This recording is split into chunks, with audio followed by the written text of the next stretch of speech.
Hello and welcome to episode 170 of the world's first Paul Weller fan podcast. I'm Dan Jennings, and 10 years ago, I gave up my live stream and career as a radio presenter with one big regret: never getting to interview my hero, the legendary singer, songwriter, and musician, Paul Weller. This podcast exists purely to solve that issue. Welcome to Desperately Seeking Paul. And on this episode of the podcast, I'm joined by another huge talent, singer, songwriter, multi-instrumentalist and producer, Robert Howard, aka Dr. Robert from the Blow Monkeys. We're going to take a journey through his youth, his discovery of punk, politics and the jam whilst living in Australia in the 1970s. He returned home in 1981 and formed the band, leading to so many fabulous albums and singles. Their debut, Limping for a Generation, that breakthrough album, Animal Magic, those hit singles, Digging Your Scene, It Doesn't Have to Be This Way, Choice, right up to their brilliant 2021 album release, Journey to You. Now on this podcast, we're going to hear so many personal stories never told before about his friendship and collaborations with Paul Weller. Whether it's recording a solid bond, being part of Red Wedge, an honorary councillor for the final live shows of the Style Council, co-producing Dee C's Slam projects and playing on each other's early solo albums. We also chat about Rise Up Singing, the Monks Road social collaboration that saw Paul and Robert come together for a brand new song in 2022. A real honour to have Robert on the show. Let's get into it. Robert Howard, thank you for joining me. My pleasure, Dan. Nice to be here. Delighted to have you join us, because digging into your own remarkable music, the Blow Monkeys, the brilliant solo stuff, the Monks Road Social, which we'll talk about, all of that I'm really looking forward to talking about. And obviously the connections with Paul Weller. That's why we're here. And this is a friendship that goes back, nearly 40 years now, if not more. Yeah, I guess so. I mean, the first time I actually met Paul would have been when we were recording our first album, Limping for a Generation, which had been 83. Yeah, 40 years, you're right, which was in Solid Bond, the old Philips studio there, Stanhope Place. Pete Wilson produced our first album. So Paul was always hanging around, and we sort of nod and then got to know each other, gently, and poco poco, as they say here in Spain. But yeah, that was the first time I'd actually met him. Well, we'll talk about this journey and this wonderful friendship as we go through. I want to kick off social media just a few weeks back, the 2023 European tour for Paul Weller. And it was lovely to see on my socials a photo of you and Paul in Madrid there. Yeah, well, I live down near Granada in the foothills of the Sierra Nevada, up in the mountains, really, actually. And I knew that he was playing, and, it's about a 4 or 5 hour drive. And so a friend of mine who actually knew Paul as well, a journalist called Barry McElhenney, we jumped in the car and went up to see Paul. And because I hadn't seen him for a few years, I think the last time was at a Stone Foundation gig. It was so lovely, to sort of walk in and just hear, Here is. I also hadn't seen the band that he has at the moment. I hadn't seen them live. So a fantastic band. Saw a few old friends like Jacko Peak and Craddock, obviously. Just lovely to see Paul backstage afterwards. And hook up, because it had been a while. And I guess you're an audience member, right? So where did you watch the gig from? Well, I moved about. I was at the back, as normally, at the back near the bar, though I don't drink. And then I moved up to the front. It's quite a lovely venue called the Riviera, which you can sort of move about in. So I went up the front and had a good listen as well. I was just moving about, and, there were songs I didn't recognize. There were things I did. He did some new ones. And, like always. I mean, the thing about Paul that I always loved was that he doesn't necessarily give the audience what they want, and I think that's a real strength. Because, I've played with him when that's happened, when you can see that they want more jam songs or they want more Style Council songs or whatever. And I really admire the fact that he sticks to his guns. Of course, he gives them a few, but mostly it's in the moment. It's the new stuff and the latest stuff. And I really admire that, because his audience, especially in the early days, they were quite conservative. He could have got away with just playing old tunes, and it would have been easy. That was the same the other day when I saw him, just the same kind of mindset. And even on this latest tour, he's played a song that was initially called Take and is now Jumble Queen, which isn't even out yet. I don't know. He obviously likes that tension of actually, I'm going to challenge you as much as, this is not, like you say, this is not just a greatest hits show, right? Yeah, I understand it myself. It's like, you're either a museum piece or a nostalgia act, or you're somebody that still feels alive. And there's something dangerous and exciting about playing things that people haven't heard. That's a thrill, but it's also anxiety inducing. It can be, but that's what it's all about, really. I understand why some bands just go out and play that same set of songs every night that they do and they have done for years. That's okay. But someone like Paul, he's far too kind of like fidgety and alive to want to just do that. So, I admire that. So you said you had the scene, Paul, for a few years, but we have had the collaboration. So this was obviously all done remotely. So before this meeting, like I say, a few weeks back, we had Rise Up Singing, Monks Road Social, this wonderful single, and obviously it was part of the album as well, with you and Paul collaborating. But this must have been done with you at home, him there. How did this work? Yeah, the COVID thing really pushed the technology forward, like the remote stuff. Although I haven't seen each other, we're in touch quite a lot. Paul loves a WhatsApp at 2:00 in the morning. And I'm a bit like that myself. So, how about this? Do you think you like this? Maybe we could try something with this. And, yeah. And then he's off and running. And I don't know if it's a secret, but I think he's done another version of Rise Up Singing that might be on the new album as well. And then there were songs of his like Serafina. There was a kind of bonus track somewhere along the line. And we did a version, which I really liked, with Matt Dayton's daughter, Romy. It was all, a lot of the people in the Monks Road thing were people that I had met through working with Paul. So obviously Mick Talbot, Steve White, there was that kind of extended family. And then we had to get Paul in eventually because, that's to complete the set. And, it did feel inevitable that at some point he was going to have to come in, right? Yeah. Yeah. And, he seems to be more up for that than ever, collaborations and sort of widening the net and just letting the music lead you to wherever it might take you, which is really what it's all about, because in the end, that's all we have sometimes. We'll return to Monks Road Social a bit later on. I want to go right back to the beginning, this love of music, where it comes from. You mentioned Paul Weller meeting 83. Were you aware of the jam? I actually grew up in a place called King's Lynn in Norfolk. Although I was born in Scotland, both my parents are big time into music. My mum was a kind of part-time singer, jazz singer occasionally. My dad was a really good singer in the car of Perry Como and Matt Monro. And then my two elder sisters, 10 years older than me, sort of experienced the whole of the 60s. So although I was only little, I discovered the dance set up in their bedroom with all the Beatles singles, lots of Bacharach and David. The whole 60s experience was in my mind. And then obviously for my own generation, it was obviously Mark Bolan was a massive thing, Bowie. So fast forward to about 1977, my father dies and we're going to go and live in Australia, me and my mum. And just as we're about to leave King's Lynn, by this time punk has broken and I'm well aware of it and everything. I see an advert, and there were never any gigs in Norfolk, but there was this place called West Monkton Pavilion. And there was a poster up in King's Lynn and it said, T-Rex and the Damned. And it was T-Rex's last ever tour and the Damned toured with them. I moved to Australia 2 weeks before that came. I couldn't believe it. So I'd already got, punk had already been a big thing for me. I mean, the King's Lynn was a northern soul town where I grew up. So soul music in Master, there's a place called the Soul Bowl, which was the import record shop. And all my friends used to go and I was just too young to go into those things, but I was aware of it and it was a big part of my life. But then punk comes along and the first single that anybody could get, I think, was New Rose by the Damned. That was the one. So I was in then. And so I went to Australia and I mean, it was a massive thing.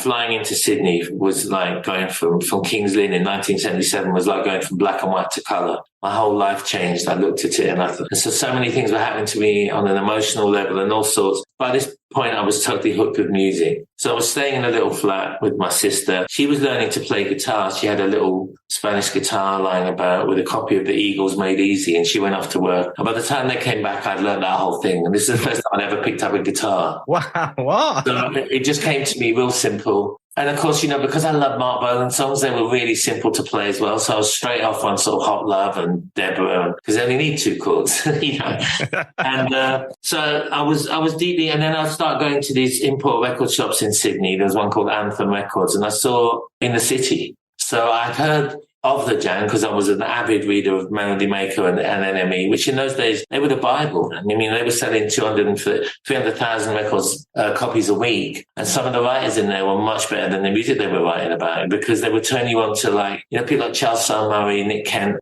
They would turn you on to kind of existential poets and writers and philosophers that would talk about politics. And they would bring this all into an article on, I don't know, the Comsat Angels or something, you know what I mean? It was really like educational. So it was music that politicized me as well. But anyway, so I bought all those albums. I bought all the Buzzcocks, the Jam, everything. And the Jam in particular affected me because I'd already gotten into Down by the Jetty by Dr. Feelgood, and there was something in there that really reminded me of that kind of energy, that guitar playing. And there was also something that really struck me. I think it was Away from the Numbers was the tune, which I thought had a kind of romanticism that I wasn't hearing anywhere else in any punk tunes, particularly because everybody was trying to be hard and sort of, it was year zero and there was a Stalinist approach to anything that had gone before. Paul was obviously different. There was something in that tune that alerted me to something. I mean, obviously I loved In the City and all the kind of like, you know, the fast stuff, but there was something in that tune which rang a bell. So I just, from that moment on, really, amongst a lot of other things, I just bought everything that came out, every single, every album. So right from the in, really, 77, I was in. There's a difference between you can strum away on a guitar and learning the art of songwriting and being able to sing, having a voice. I mean, thank goodness for that, right? When you look at your albums, and I know this has evolved over time, but there are so many instruments that you play. It's not just the guitar, there are keys, drums, there's bass, there's percussion on so many of your songs as well. So are you one of those people that just wants to learn how to, or are you just happy to have a go? How does it work? I'm just not very good at paying other musicians. Just tight. Tight, that's it. Scottish, you see, born in Scotland. Let's not indulge in national stereotypes. It's not true that I have drummed on a couple of things, but I wouldn't call myself a drummer. People who know me would laugh at me. But there's a drum kit right behind you. I know. I like to have a bash. I don't know. I'm a ham-fisted piano player, but I can get away with it. I love playing bass. I loved playing bass with Paul because I just like playing bass.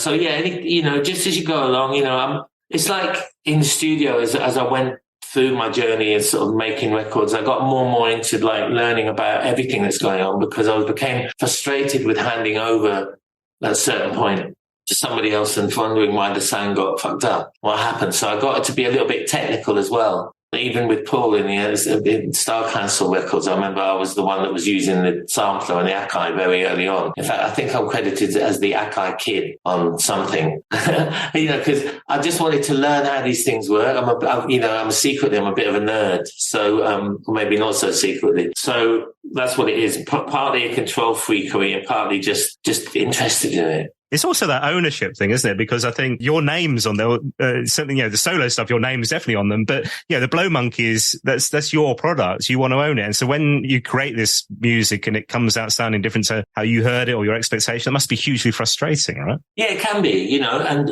you know, especially early on, I couldn't figure out what was going on. Why were the demos better that we made than sometimes the records? And of course, it was the 80s production values that we were kind of involved in, which kind of took over, you know. For a while, that really bugged me, but I've sort of come to terms with it now. In fact, you know, it's all part of the journey. So it's just a learning curve, really. I found a quote in research from Paul Weller, and the fact that he'd once said to you, when we talk about playing, he once said to you, "You've got no reputation as a guitar player, but you're fucking brilliant." He did say that to me once. I don't know about the fucking brilliant bit. I might have made that up. but it's true because we used to play because we lived not far from each other in West London at a certain point in the mid 80s, and our kids grew up together and we'd go on holiday together. So we were pretty close and the guitars would come out and there were kind of relaxed moments. And I think, he sussed then that, you know, I remember one time I was playing the song called Fly from All Mod Cons. It's got quite a tricky guitar part. I think just to impress him, really. And he was like, "Oh yeah, that's good." So it was just something that happened, you know. And then he asked me to go and play on. I mean, the first thing I actually played guitar on, I think, was Into Tomorrow. Just a rhythm guitar, really didn't need me, but I mean, I was honoured to sort of play on it, and then from then on, you know, started playing on a few more. I mean, obviously, I think when I was producing Dee C Lee's album Slam Slam, I was playing quite a bit of guitar and things like that, and he flopped it a little bit through my own fault, really. I mean, it was like in the 80s, I would just sort of like ponce about, you know, on telly. That's what I thought you did, you know. And so people had the idea. So when I went to do solo things very early on in the 90s, just acoustic guitar, I think people were kind of like, "Oh, you can actually play. Oh, it's not bad," you know, sort of condescending. But because I'd sort of probably been my own worst enemy sometimes in the 80s in that way. You know, I was far too good looking as well. So it went against me. Yeah. Well, also, I think there's a period with Paul. If you discovered Paul like midway through the Style Council, you wouldn't have realised he was a guitar player. Like, he seemed to shy away from that a little bit. And maybe that was mirroring what he saw you doing and thinking, I'll give this a go as well. I don't know if I mirrored anything, but I think I do remember him falling out of love with playing the guitar at a certain point.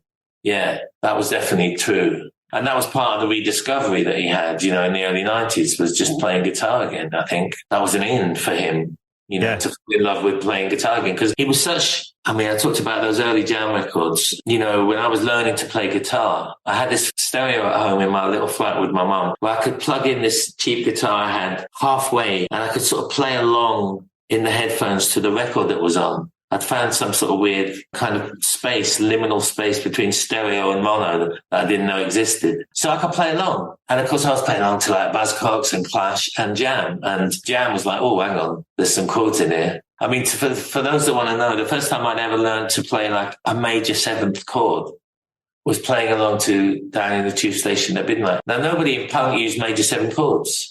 Of course, you know, later when I realized I understand the lineage with Ray Davis and Pitt and Townsend and the kind of the writing.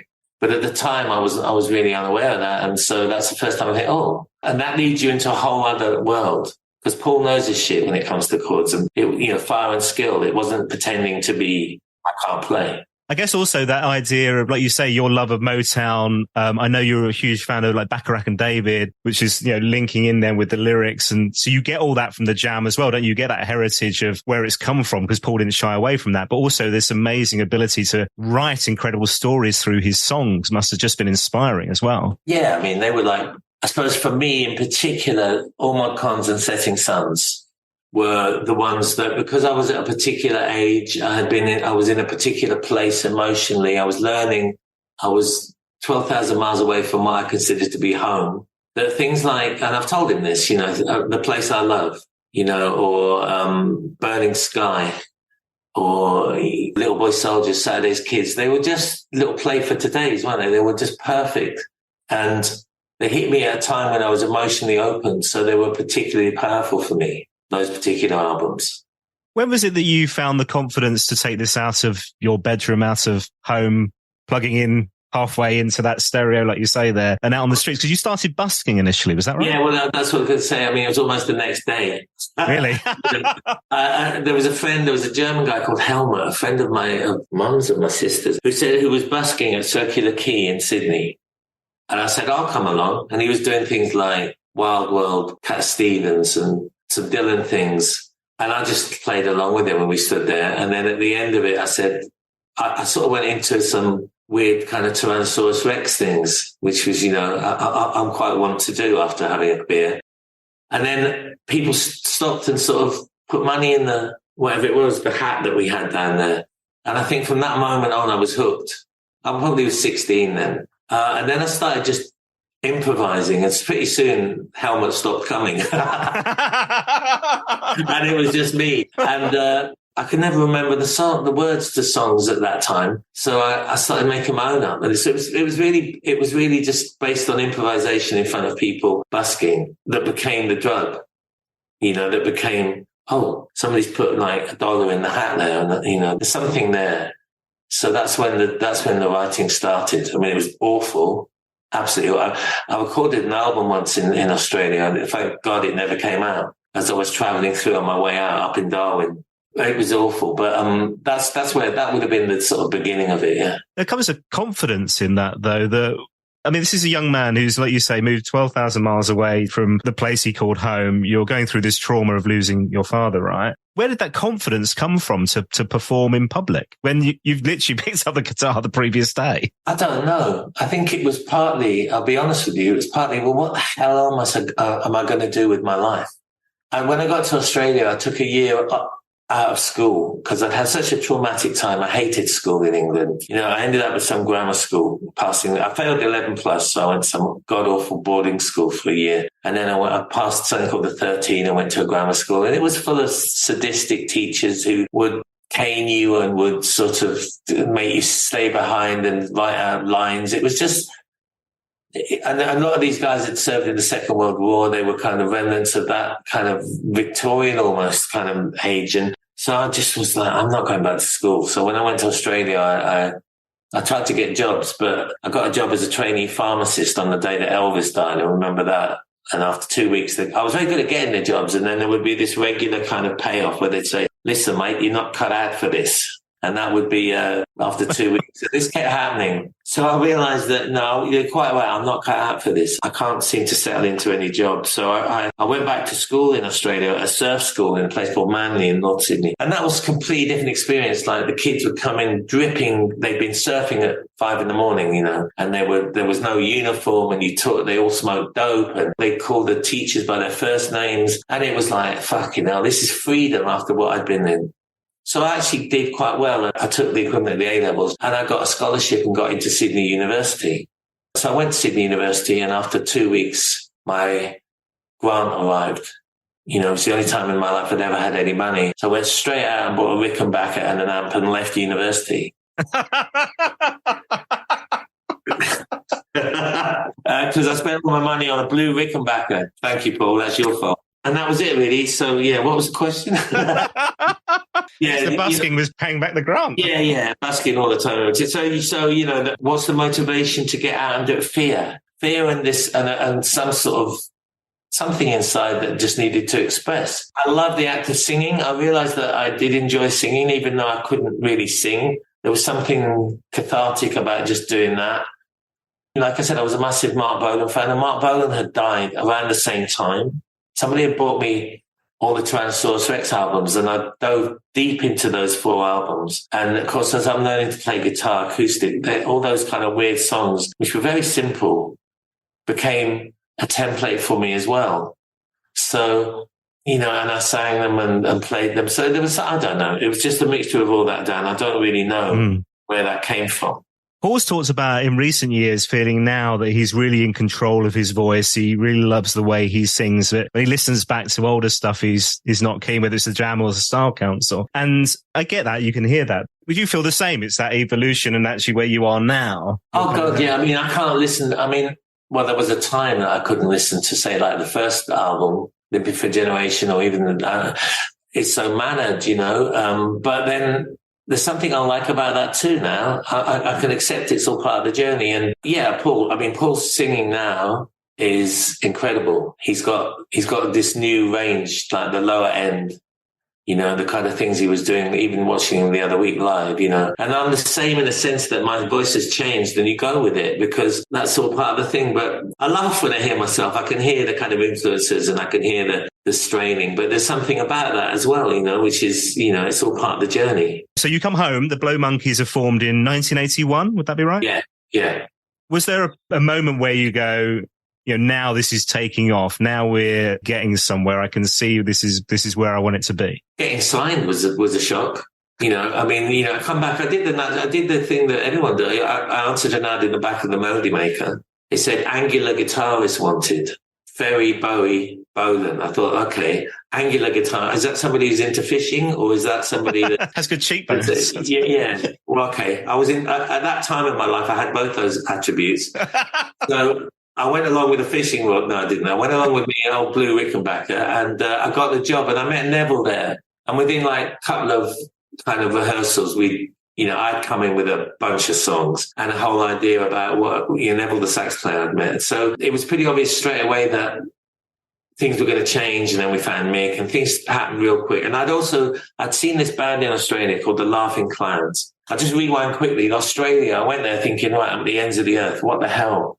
I should be in London, all these punk bands. And then the first band I see in Australia were a band called The Saints, who were mind-blowing. Actually, they supported the Jam. I've talked to Paul about this. They were unbelievable. They were pre-punk, like the Ramones were pre-punk in America. They were so powerful. And a band called The Boys Next Door, which was Nick Cave's first band. So I suddenly see like Ed Cooper and Nick Cave were the two figureheads of Australian music for me at that time. Pretty quickly, my mind changed. And I'd seen the Laughing Clowns. And the Laughing Clowns had this bebop drummer, and they had this out-of-tune brass section, and they had Ed Cooper playing like this punky guitar. And I thought, that's the blueprint. That's what I want. So that's what I had in mind when I went along and I met Neville. And I sort of did the Trotsky thing. I got in the band and we got rid of most of the band, and that was it. There was just me and Neville. and then I didn't know anybody. We didn't have any gigs. We didn't have anything. So it was 2 years of being on the dole, just trying to get a couple of gigs going.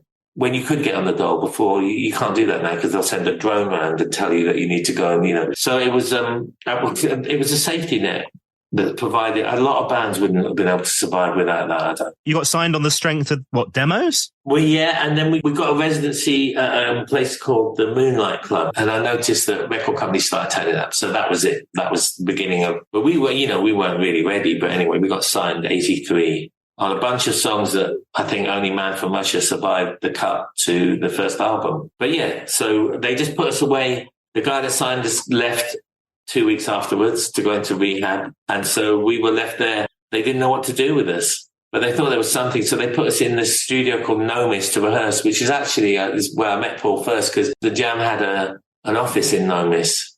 John would always be in there. I only saw the Jam once, weirdly, and that was, they did some kind of C&D festival on the back of a truck at Temple. Was it Temple Station? And I went around the corner and the Jam were on, and I swear to God, I didn't imagine this. They were playing a song called Desdemona, which was a band called John's Children, which was a Mark Bolan song. That's the one and only time they'd ever did it. And that was it. I think I saw that one song and they finished. I only ever saw the one song. Yeah. So anyway, yeah, we got signed 83 after, a few dark nights of the soul, just carrying on. I was very, particular. I used to say, right, we're going to all leave our job. Well, I didn't have a job. Everybody leave your jobs. We're going to rehearse. We're going to be a proper band. We're going to do it. And I used to send out kind of weekly letters saying, this is what we're into and this is what we're not into. In those days, it was important to be as against things as it was for things, I was just desperately trying to get better, really. Writing, just trying to find something in my voice. And luckily, they believed in me. So you mentioned Pete Wilson,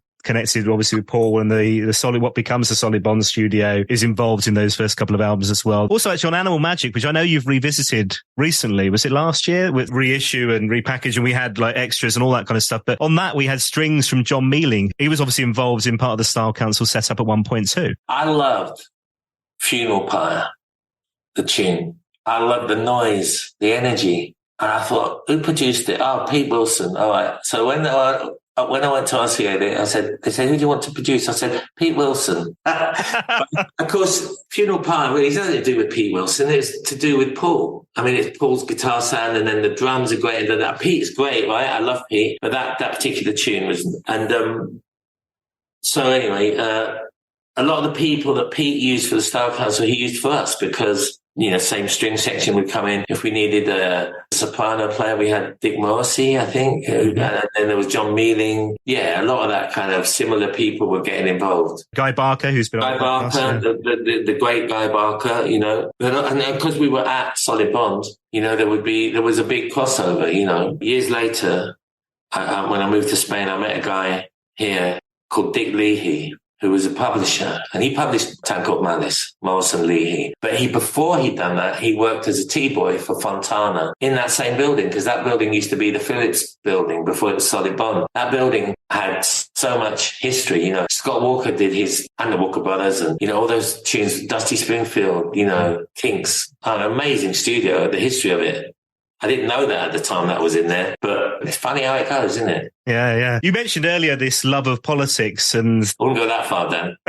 Well, this interest. Interesting, yeah. Interest in politics. This leads us in nicely to talking about Red Wedge. And I'm guessing this is where your friendship with Paul properly develops around this time as well? Yeah, I'd say so. We were on nodding terms, and I remember talking to him a couple of times when we were recording Limping. But Red Wedge, I loved the idea. I wanted to do it, but I didn't want to just jump on. And luckily, we'd had a hit. We'd had a hit with Digging. So Digging Your Scene was suddenly exploding. And so I felt that, okay, we can do it now because, Yeah, this is not going to kill us off by doing Red Wedge. We've been on top. Well, not only that, but it's just that I didn't want to jump on some bandwagon to make it look like we were looking for kind of help. It came at the right time. We did the second Red Wedge tour. It was a real lovely atmosphere, actually. It was the first time where I'd been a part of anything where you were part of something, a collective, that wasn't just about furthering your own career, which everybody was competitive in music and everybody was and I was young and ambitious and competitive too. The Style Council kind of hosted the whole thing.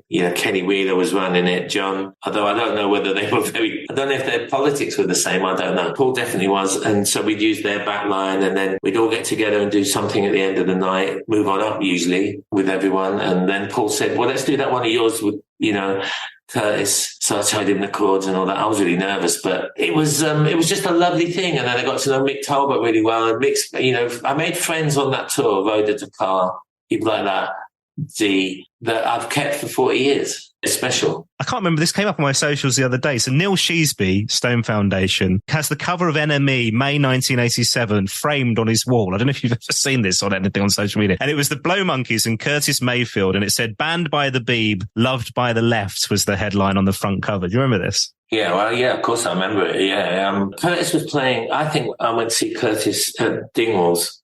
And I went backstage and found out where he was staying. This is the honest truth. I went up to his hotel in Tottenham Court Road. This would have been 1987, or might have been late 86. And I had this tune on cassette, Celebrate. And by this point, we've toured America, we've had a hit, blah, blah, blah. I'm full of it. And I'm going in and he's sitting on his bed in this little hotel room. And he's writing a song. I could see he's written a song. It's called Homeless, which came out later.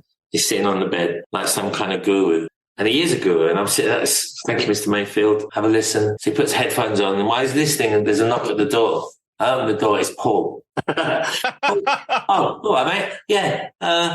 Paul had come to see Curtis, because Paul was getting Curtis to do some mixes on, what was it now? The Cost of Loving album, wasn't it? That album, that time. So it was me and Paul and Curtis sitting on the bed in Curtis's hotel room. That's like you've both turned up to see the same girl or something at the same time. I know. It's like, a date. I know it was slightly embarrassing, but it was funny as well. Anyway, I got to work with Curtis, and I'm in the studio and I'm singing right in front of him. He's like there, 2 feet away, and I'm doing my Curtis Mayfield impression. Everybody says, and I'm thinking, fucking hell. This is unreal, Part of me's thinking that, and the other part is like, just keep it together and do it. So we were doing the thing live. Record comes out and it gets banned because the week of release, there was an election called. Thatcher called an election. She did this deliberately, I know this. And so the Radio 1 wouldn't playlist it. So the record gets to number 41, I think, which means you just can't get on top of the pops. I mean, we did plenty of other things. He came and played at the Hammersmith Odeon with us, and that was fantastic, playing Superfly on stage with him, and we went to Montreux. One of the loveliest people, like all the true greats, he was very kind of modest, like he was channeling something very special, and he didn't need to impress anyone. Picked up his guitar once, tried to play it, and for any of those muses out there, he tuned the whole thing to open F sharp, which is all the black notes on the piano. That's how he got his sound. That sound that you hear on the impressions, this kind of flickering, kind of hammering, beautiful, kind of crystalline sound.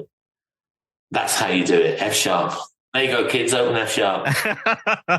So Red Wedge, Billy Bragg's been on the podcast, Anna Joy David, Rhoda, you mentioned, Junior's been on the podcast. If you look back on Red Wedge, what are your thoughts on what it achieved? And you've probably talked to Paul about this, I'm sure, but what's in your head? Well, I thought it was about haircuts. I joined it because I had a wedge, and I thought that was Billy's thing. I think I was what did I think it achieved? Listen, like I said to you before, I think it was music that politicized me. It was music that first made me think about, where do I stand in this? What do I believe in? What do I want to be part of? How do I see society?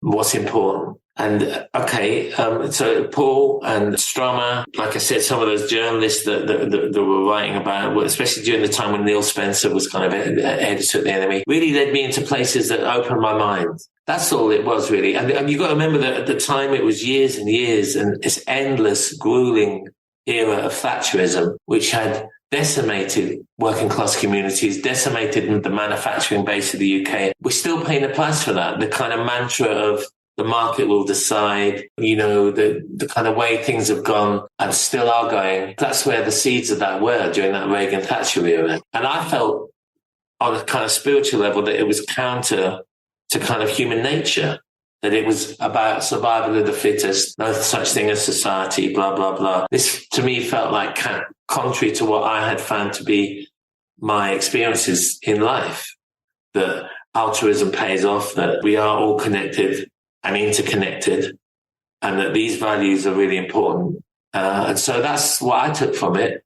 I went along to the meetings in the Houses of Parliament and sat inside the shadow cabinet with Neil Kinnock, David Blunkett and all these. And there was this guy circling behind us, this kind of Machiavellian geezer who turns out to be Peter Mandelson, who I'm sure didn't approve, And we went up to Liverpool and you met old Degsy, Derek Hatton, who was a bigger rock star than anyone I'd ever met, So there were things that I didn't like about it. And in the end, what did it achieve? I don't know. What it would achieve would be that anybody like me when I was younger who might have looked at it and thought, this has got me interested in participation.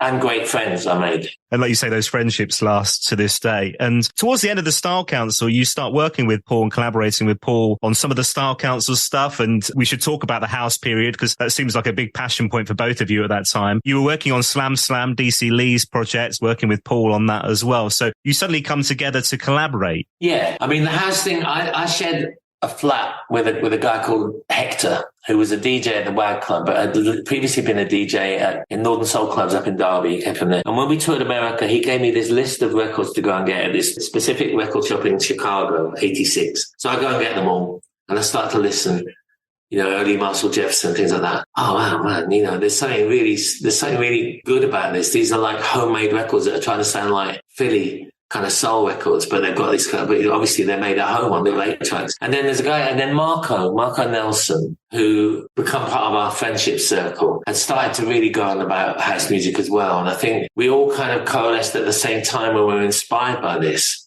But because I'm the nerd, I learned how to do it. So I've got a million cables of MIDI cables and a sampler and a keyboard, and I'm just playing at home and I make up weight. And I think, okay, so this isn't a Blow Monkeys thing. I'll do it solo single. And I said to the record company, just give me 2 days. I'm going to do a solo single. At this point, they said, yeah, all right then. And I first recorded it actually with Sam Brown, the singer Sam Brown, and her management said, we don't think it's right for us. Oh my goodness me. So what, is there a version of that kicking around somewhere still? Probably. Sam Brown didn't do Wait, but she did Stop. and then Paolo Hewitt, dear old Paolo, who was also at that point part of the same friendship circle, said, listen, Kim Mazel's in town. Why don't you get her on? That was just it. That was really just magic. So it happened very quickly. I had this tune. And of course, the record company heard it and they put out 12 inches and it started to blow up. So it became a single and it went down on the Blow Monkeys album because they wanted to sell the Blow Monkeys album. So I was, I got a little bit of a head start in there. But Paul's doing Promised Land and things like that with Brendan. And I'm just sort of hanging around. I'm helping with the kind of technical shit, I think, at this point, archives. And actually, you know what? Not many people know this, but Paul plays bass on Wait because he came in while I was doing it. Because at this point, I think there was tension. It was coming towards the end of the Style Council. And I don't think he was very happy. In fact, I know he wasn't very happy. And he did come down the studio. And we used to work a lot down the Goldwater Road, the townhouse. And he came in there. And he was sitting there and we were playing and I was doing Wait and he said, there's no bass on it. I said, no, I haven't done it yet. So the Juno was there and he just played this bass line, which actually I think was very similar actually to something by 10 City. But it perfectly worked. It was perfect. And so I said, oh, cheers, man. That's brilliant, And so that's how it kind of went, You just started hanging around. So I started hanging around a bit more when he was doing things and I'd pick up this instrument or that instrument or make small suggestions. I think he tweaked that and said, have a go at doing these albums, Slam Slam. I think if he's honest at that point, he wasn't, although I love some of that art. Sure is a great tune and there was some beautiful things on it. He wasn't really happy personally or musically at that point, I would say. You become part of the Style Council, an honorary Style Councillor for those last few dates. So Japan, and we'll talk more about Japan and how important that has been for you and your solo career in a sec. We also play the final day of the Style Council, the Royal Albert Hall.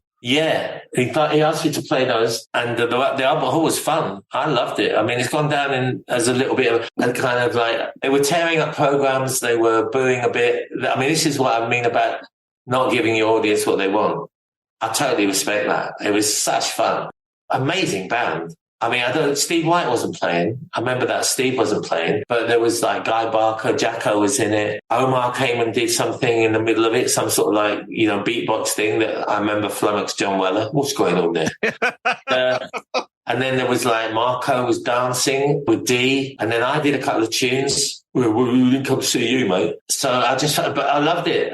And Paul was, Paul only sang on about half the songs as I recall, but it was brilliant. And, I think you could see that, there were one or two in the audience that didn't get what they expected, I think it wasn't helped by the fact that Style Council just released a Greatest Hits album, right? And they were possibly thinking they were going to get that. But like you say, Paul's always done what he feels is right for him and his career and his music, as much as, he appreciates us as fans and loves us as fans, I'm sure. Yeah, you got to remember that I think the Jam audience could be quite scary, quite kind of male, kind of possibly quite conservative, some of them. And I think he wanted to escape that. So the biggest move was from there to the Style Council. That was the one that pissed a lot of people off, and that was so brave. And he's just carried on doing that, carried on following that voice inside that says, this is where I should be. I think that's all part of this kind of modernist philosophy that encompasses almost everything in his world. This kind of going forward, new, keep going forward, keep going forward. Don't get caught in nostalgia. Don't even look backwards, although occasionally he will, but now I think. But, it's a continuous, it's always being in the moment, always going with what's happening here and now, new. I respect that. Working with Paul, there were a few things that I really picked up. I think when he started to hang about with us at the end of the 80s, he was a little bit inspired by the energy that we were doing. He'd forgotten about that because it had got a bit stale for him. But then when he starts again and I'm hanging about with him, I'm noticing these things, this incredible attention to detail, this work ethic about not letting anything, if there's half a song there, we're going to finish that. We're going to take that all the way. We're going to finish it. Finish things, attention to detail, making it sound great on that speaker, but also on that speaker. And all these little things, that they're kind of all inspiring. The connections continue with Paul in his solo career. So that first solo album, Wildwood, Stanley Road, you're hanging out a lot. I think you just mentioned the fact that you'd moved closely together. You've just both had kids around the same time. Would that be right? Yeah. I was involved on the first solo album. The first single, actually, he said he's doing this Into Tomorrow. Into Tomorrow was like, oh, okay, that's the beginning. That's the beginning of something new. I could see. First of all, he's playing the guitar again. I love that song. It's just something, it's so stripped back. It was so out of what else was going on. It wasn't like anything else. There was this kind of stripped back honesty to it. And then I moved out of London and I moved up to Oxfordshire. And it just so happens that I was like very close to the Manor, which is where Paul started to record a lot. So again, I'm in the Manor quite a lot just because my mate is around the corner. He just picking up, I picked up a bass. I played on Cosmos. Somebody clocked it, said, play a bit more bass, play a bit more this and that. It was just whatever was hanging about. You pick it up and play it, But you could see almost on a daily basis that something Paul was getting inspired again, almost like a child, lost in music again. There were things going on in his personal life that were very difficult. I could see that. But the music was leading him to, he was allowing the music to flow and overtake him again. And that was beginning to be reflected. And he did it the old-fashioned way by playing live again. John saying, right, get out there and play live again. That's all you can do. The Manor famously was this residential studio. The fact that you're living down there, were you staying over or are you popping back home again after these sessions? Well, at this point in my life, I'm still drinking. So there were times when I was staying over for quite a few days sometimes. Very nice it was as well. I've got to say, it's a lovely place, Full-size snooker table. Now, I'm quite a keen snooker player. So after a few drinks, although I would sometimes lose quite a bit of money to John and Kenny on the tour bus, playing cards, I would always make it up later playing snooker. Brilliant.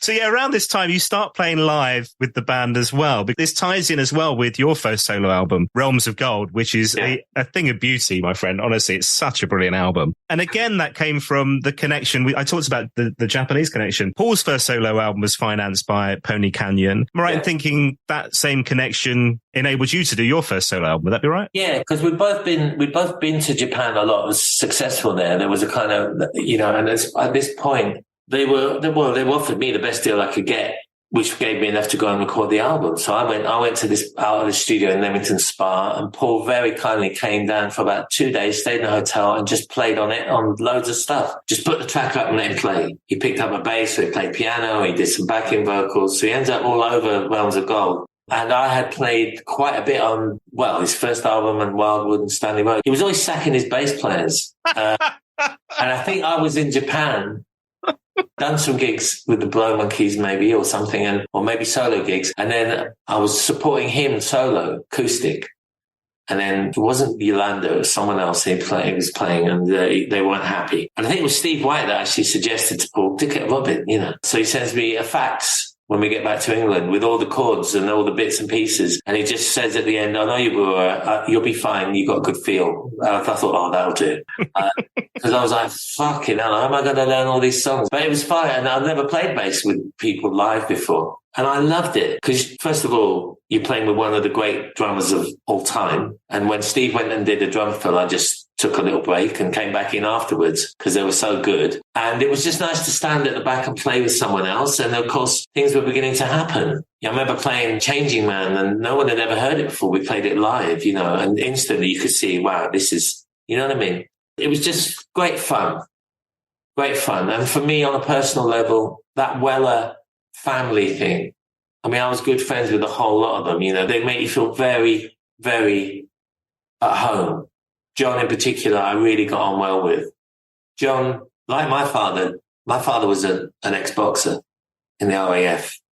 John was a very successful ex-boxer. So there were similarities. There were things that I could relate to, the things that we would talk about, and it just instinctively got on really well. So that whole experience was really immersive and special. And not just for me, but for my wife, Michelle, who was good friends with everyone as well. I mean, like you say, Paul's all over that album. There's a wonderful track where the two of you, what song is Have No Roots? And it's just you and Paul, and your vocals, you're on guitar, percussion. I think Paul's on a 12 string. I think he plays a bit of bass, but it's a song created by the two of you from what I can work out, right? Yeah. He really brought something to that. He liked that one. It was, it just came in and started suggesting BB ideas and played. He's a really good bass player, Really good. I mean, I think that's what Paul started out on. And he had one of those Hofner kind of Paul McCartney type basses and just nailed it first take. I mean, like, phew. And, there were other things we did when we were just jamming as well. I remember we played, Neil Young's Out on the Weekend. We did a whole take of that somewhere. There were other things. So when I played the Marine Fiddler acoustic room, I was right at the beginning of my solo career. He came up and he did some Red Balloon, Tim Hardin, and we did Life's a Gas, Mark Bolan. I think it's on film somewhere. I think Johnny Chandler's going to get it for me. Oh, wow. Because, there was a lot of kind of, I remember saying to him, I really love these Scott Walker albums, and there's this guy, Tim Hardin, that he covers, and he said, oh yeah, he told me about it, and then he bought me this Tim Hardin box set that came out. He was very generous that way. He bought me that kind of, bought records, and we'd swap things like that, It was turning each other on to stuff that we hadn't heard, I guess. I remember making up a tape and putting Nick Drake Riverman on there, which I think then became a big tune for him and the whole Nick Drake experience and stuff. And that kind of, there were times when we would just sit and just play two acoustics without saying much. I know that sounds kind of romantic and a bit of this and that, but really it's the musical connection that is the real bond, the solid bond. I think he'd say that as well. I would imagine also at the time for Paul and yourself, the drinking would have been a connection as well. And there's a track on the album called Ode to Bacchus. Bacchus being the Roman god of wine and festivity, I think it is, where that was a kind of drinking song, right? From the vine to the vein, from the bloodstream to the brain, only you can numb the pain. Yeah. From the grapevine to the vein, you will say more than you mean and all that. I mean, yeah, drink was, both of us. I I couldn't keep up with him, to be honest, when he was on it. But I had a good go, though. I'm not saying I did. Yeah. And you weren't like Carleen Anderson going to bed early, like Carleen. No way. And it got out of hand sometimes, because there was, at the Manor, there was a couple of times when we were worse for wear, put it that way, and it got a bit edgy. I think I remember one time, like I said, we both our fathers were boxers. Although I'm not sure we were about to indulge in the kind of what's the boxing thing anyway? It wasn't by the rules, but Queensbury rules. I think it got a bit heated, and we were face to face and like going to fight and all that. And I remember Marco was there, little Marco, and he stood between us with a fire poker from the fireplace, saying, "Don't make me use this." And of course, it was ridiculous. And the next morning, it was all over and kisses and cuddles. I was also. There was part of me, I was immature. There was part of me that I was a little bit competitive as well, I think, when I think back to it. And in the end, I felt like I had to move away a little bit, because that whole network of pools and the fact they make you feel so comfortable and so loving, and it's such a thing, but it's like, can I grow in the shade of this great big tree? I was getting sort of tagged a little bit as a kind of Weller acolyte, which is fine, but I needed to go and find myself a bit more. And kind of moving to Spain, it wasn't for that reason. I moved to Spain for a million other reasons of my family and everything else. But we kind of fell out of that everyday thing that we used to know each other. But there's such a deep friendship that whenever we do see each other, it's just the same. But I needed to definitely, I mean, I'll take the blame for this. It was my insecurity and immaturity possibly when I was younger that made me too competitive sometimes. So in order to kind of find myself as an artist, I needed to kind of move away a little bit. We'll return to the Blow Monkeys in a sec. I wanted to ask you one last question around that album, which is my understanding there's a stack of stuff that from those sessions that exists that hasn't been released. There was a lot of stuff you recorded that wasn't on that album. Would that be right? On which album, sorry? The Realms of Gold title. Realms of Gold. Yeah, I believe there is, yeah. God knows where it is. I probably got it on a DAT or something somewhere. Come on. Why are you all not all organised with these archives? I was having a similar conversation the other day about Paul Weller's stuff. It's like, come on, why label it properly? Put it on the right place in the hard drive. Come on, man. Yeah, when I'm gone, somebody else can do it. some other poor son's going to have to go through I'm working on a new one, you know. It's always like that. But yeah, I should have a look. There might be a few tasty bits in there. Who knows? I was so glad, you know, that doing this album where the 80s was over. So I remember thinking, right, I said to John, who was engineer, John Rivers, who actually engineered Ghost Town and recorded Ghost Town with the specials. Fantastic engineer. I said, right, John, no EQ, no reverb, no effects, nothing. I kind of relented a little bit, but basically that's why it still sounds like it does, because it can't possibly date because we didn't put anything on it, you know. Yeah, I was just keen to play acoustic guitar and get moving again, you know. A little while after that, so the move to Spain we talked about, there are other solo albums as well. But then the Blow Monkeys return. So this is towards the end of 2007. 2008, we get Devil's Tavern. We then get a stream of albums, you know, very productive. It must have been great to get back together with the band. As much as your solo thing, I know is a huge thing and a big passion of yours, obviously. Yeah. Being back with the Blow Monkeys was an important moment for you. Yeah, and look, I got to the point, and we all did, where it's kind of 18 years, right? And so the kids have left home, they're on their own, you know, it's not the same. So I fancy being in a band again. And of course, you know, what we're going to do? There's a band that I've been in and we've got this history.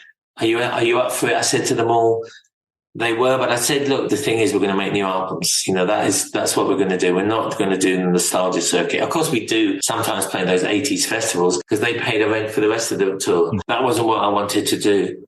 So we have, you know, we're just about to release a new one again. We've made about 7 or something since we got back together. And I enjoy it more than ever because I know it's finite. I know the whole experience is finite. The things that used to really bug me about it, you know, sound checks, hotels, travel, all the things musicians moan about. Bring it on. I love it now. I love all that because you know what, Dan? I still haven't had to get a proper job. I'm still waiting. You'd have only lasted 2 weeks in those anyway. You're not cut out for this, mate. That's the headline. I love the whole thing about being a musician and doing what we do, especially in the world that we're in at the moment. It feels like ultimately a good thing to do. I was thinking that the other day when I was watching Paul and I was looking around the crowd and there was kind of like at moments real euphoria. But well, this is a great thing to bring into the world at this very troubled time. This is a good thing to be doing.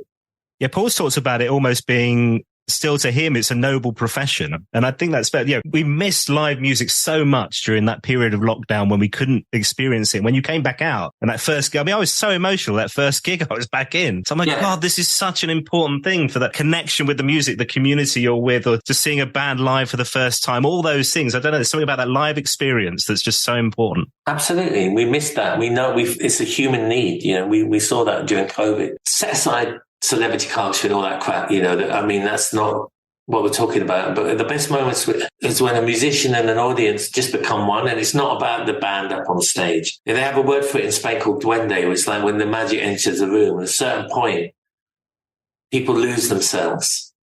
And that happens to the musicians as well that are on stage. It's not about me and you. Something happens. You keep chasing that, really, because that's an essential human experience.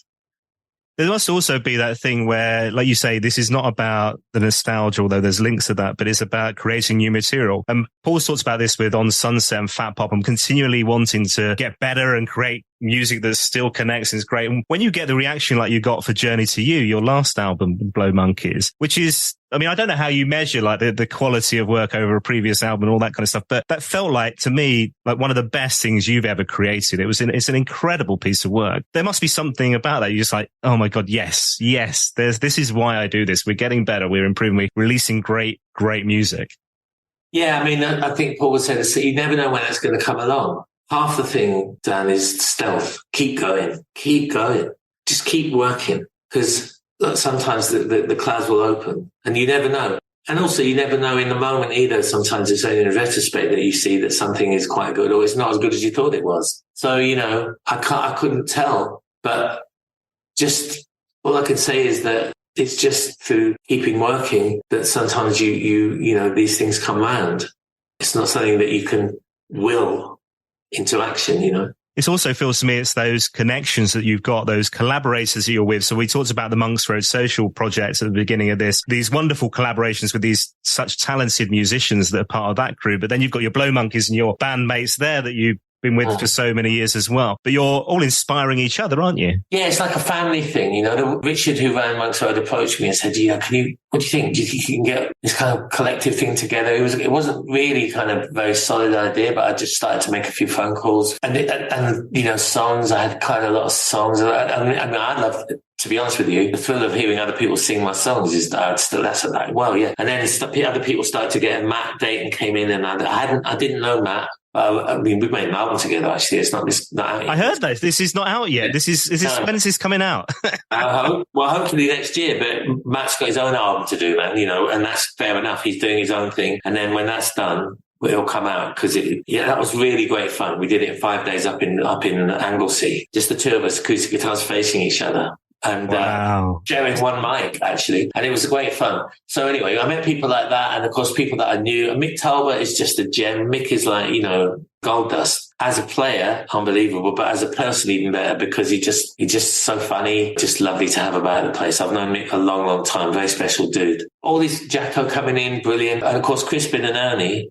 And Crispin plays with Blow Monkeys now, but Crispin and Ernie are just like the best, at what they do. It was easy for me. I just had to sort of, sit back and I produced it, but I didn't really have to, because all these guys know what they're doing. So it was a lovely experience. We brought all sorts of people in, including people like Peter Capaldi, who I'm just working on a new album with. And, so I made some great new friends as well. He lives just up the road from you there, doesn't he? Well, he doesn't live here. He lives in London, but where I live here, I'm in the countryside, in the finca, but where I live, I go for coffee in a local village, and that coffee shop or coffee place is like Stella Street. I don't know if you've ever seen that. Yeah. I don't know why, but I've met some really good friends.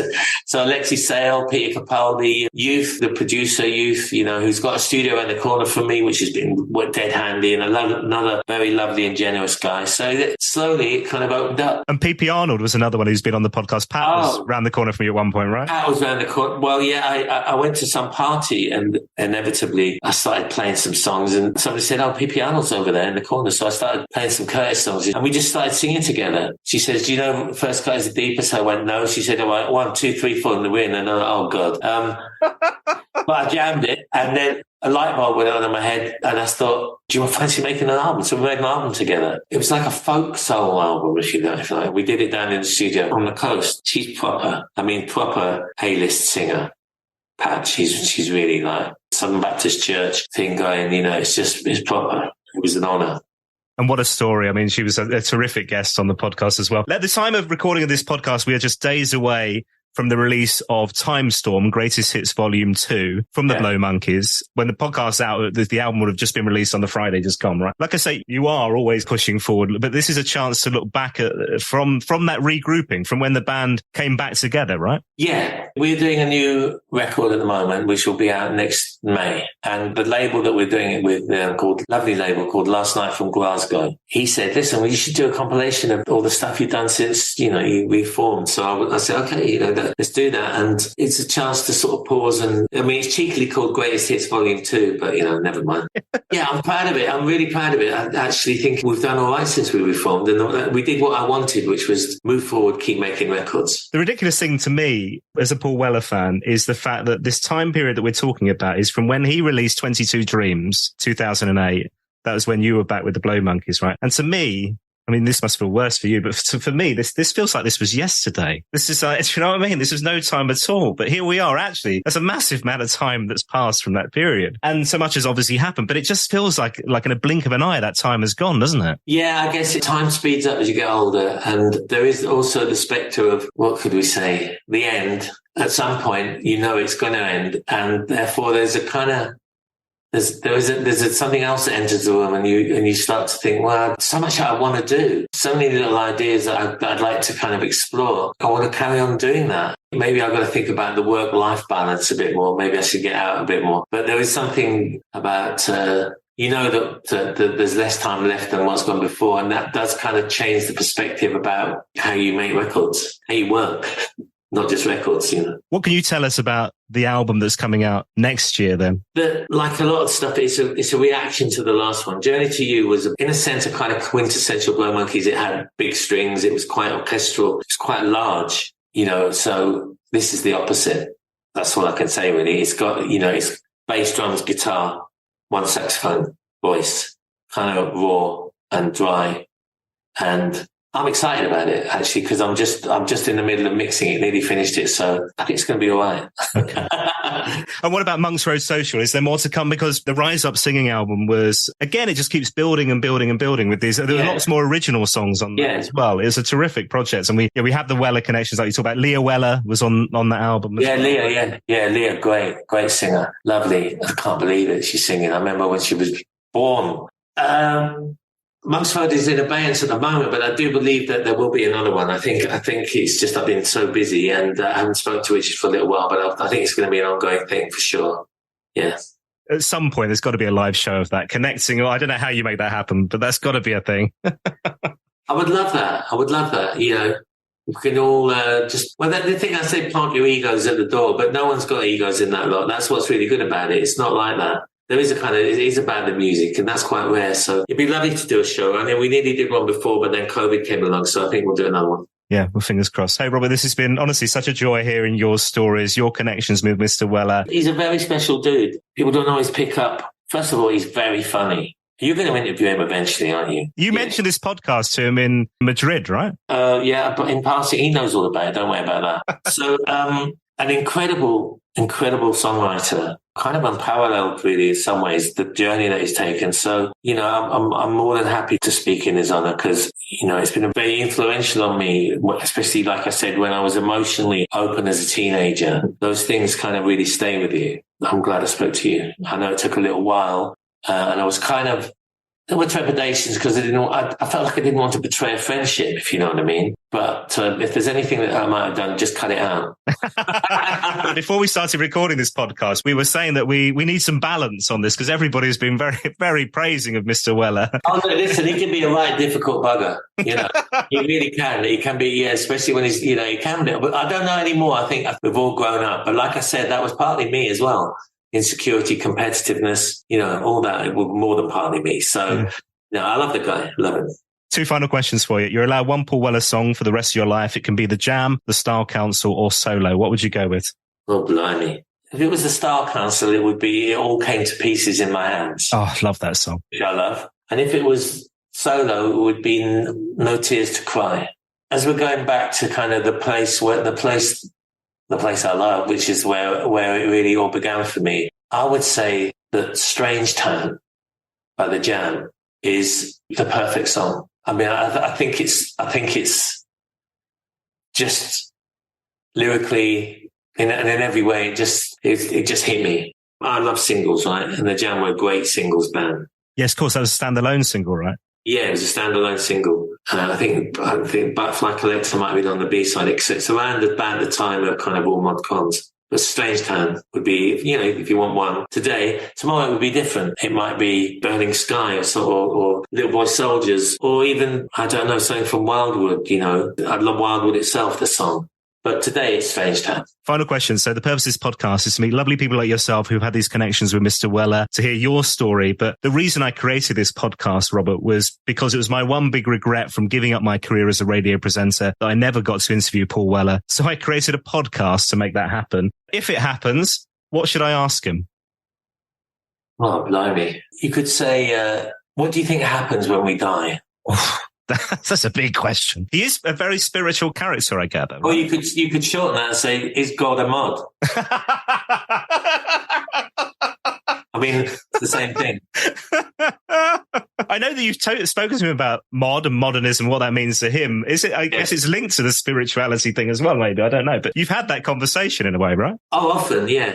Because I'm fascinated. Because, no offense, but his definition of mod is not a Secret Affair or one of those bands. It's like it encompasses everything. It's fascinating. I said he should do a book one day. His modernism, his philosophy of that is far wider than you would ever know. So, yeah, that's why I think a question like that would be perfect for him. Robert, thank you so much for your time. I really appreciate it.